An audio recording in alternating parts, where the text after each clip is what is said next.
steps could be taken to deal with Pennsylvania's pension hole? I'm Jill Horner. This is Comcast Newsmakers. With me is Pennsylvania State Representative Chris Ross. Thanks for being with us. Thanks for having me, Jill. We're talking about a $44 billion number when it comes to the hole in these two pension systems, state workers and teachers in the Commonwealth. Let's talk a little bit about what could potentially be done in order to work to mitigate this on some level. The governor has proposed some ideas. Let's talk about those. Okay. Yeah, I think the governor really, I was pleased to see in his budget address that he said we've got to actually seriously start looking at this problem, which is huge, as you've mentioned, and is one that is going to eat us alive for a decade or two here if we don't do something about it. And he's got several different proposals together in one plan.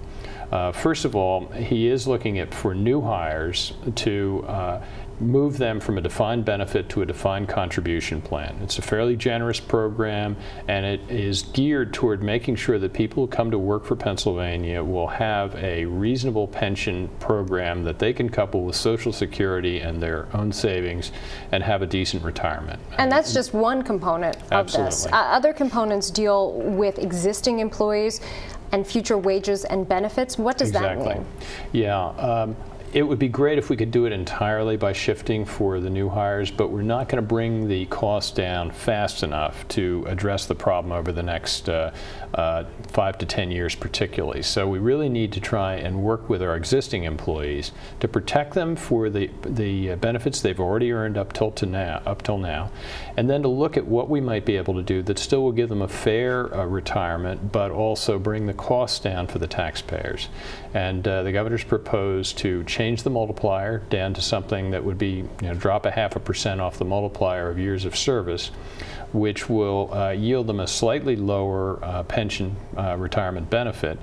If they choose and want to protect that, they can contribute a bit more of their salary, and they will get what they continue to protect benefits over a period of time that way. So they've been given a couple of options here to try and rationalize this and make it a little more fair. And also, one of the other things is that we're going to try and make sure that they don't spike their pension benefits in the last couple of years by using a lot of excessive overtime to drive the number up unrealistically. With those two ideas, changes for future wages and benefits for existing employees and the possible option of them purchasing back the plan that they currently have if this does move forward, is there a concern regarding the constitutionality of this because they do have existing contracts in place? Absolutely.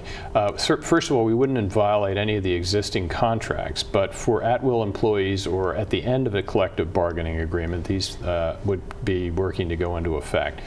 And this is a gray area of the law. There have been court cases that look like it might make this difficult under Pennsylvania law.